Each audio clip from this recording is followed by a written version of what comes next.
Shri Harikrishna Heights येथे अत्यंत व्याजबी दरात 25 अमेनिटीज आणि प्रशस्त पार्किंग सह 2 आणि 3 BHK रेडी पोझिशन फ्लॅट्स उपलब्ध। बुकिंग साठी संपर्क पार्श्वनाथ प्रोजेक्ट 9090787833।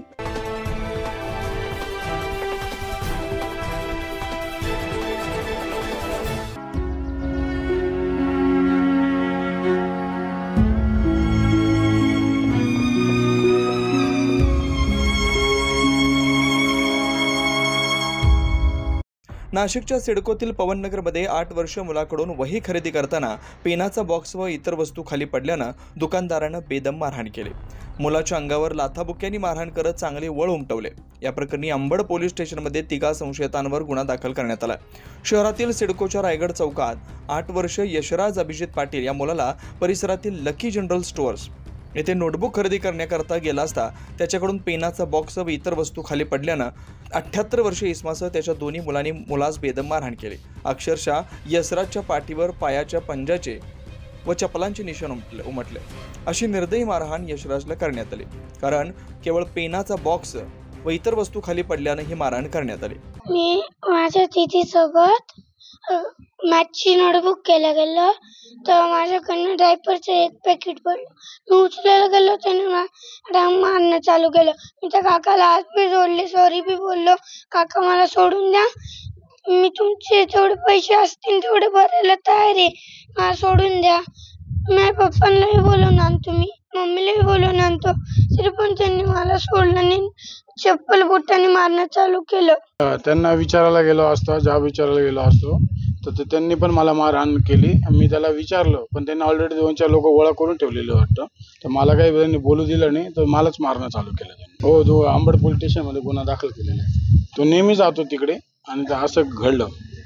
त्याचा वडील पण होते, वडिलांनी जास्त मारला आणि तो 35-40 वर्षाचा मनुष्य तोही होता। आणि नंतर जो अजून तो तिसरा व्यक्ती होता, त्यांनी 4-5 लोक गोळा केलेले होते, ते 2-4 लोक माझ्यावर धावून उठले आणि माझ्यावर धावून आले सगळे। ते योग्य कसं काय असं एवढं लहान मुलाला मारून घेतले आणि असं उद्या आपला मुलगा जाऊ शकतो तिथं, त्यांच्यावर असं हल्ला होता असेल तर आपण काय करणार आहे? या लोकांना जबरदस्त जेवढी कारवाई तेवढी व्हावं असं माझं म्हणणं। ऑलरेडी त्यांच्यावर 2 कंप्लेंट आहेत बा। या प्रकरणी यशराजच्या वडिलांनी तातडीने अंबड पोलीस स्टेशनला धाव घेतली असता त्यांनी प्रथम मुलाच्या उपचाराकरता सूचना दिल्या। नंतर जखमी यशराजच्या नाशिकच्या जिल्हा रुग्णालयात दाखल करण्यात आलं। यावेळी यशराजच्या शरीरावर मोठ्या प्रमाणात जखमा दिसून आल्यात। या घटनेत एकूण 3 संशयित आरोपींना ताब्यात घेण्यात आलंय।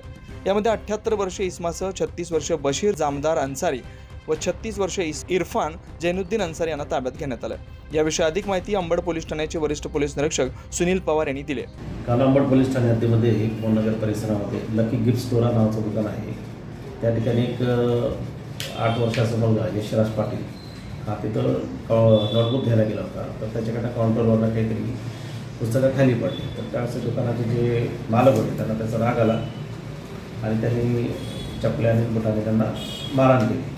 त्याच्यामध्ये त्या मुलाला पाठीवर वगैरे वळ होते, तर त्यानुसार समज मुलाचे वडील अभिजित ईश्वर पाटील यांची आपण फिर्याद घेऊन 324 जुने IPC कलम 324 आणि नवीन जे आहेत तर PNSK सेक्शन 118(1), 115, 352, 351(3) याप्रमाणे गुन्हा दाखल केलेला आहे। त्याच्यात त्यांनी 3 लोकांच्या विरोधात तक्रार दिली होती। त्याच्यात एक सिनियर सिटीजन आहे जे मुख्य याच्यामध्ये मारहाण करणारे, त्याचं वय 78 वर्षापर्यंत त्यांना नोटीस दिलेलं आहे आणि याच्यामध्ये 2 लोक आहेत, त्यांना आपण ताब्यात घेऊन प्रतिमाचा कारवाई म्हणून CRPC 151 नुसार त्यांना आपण अटक केलेलं आहे।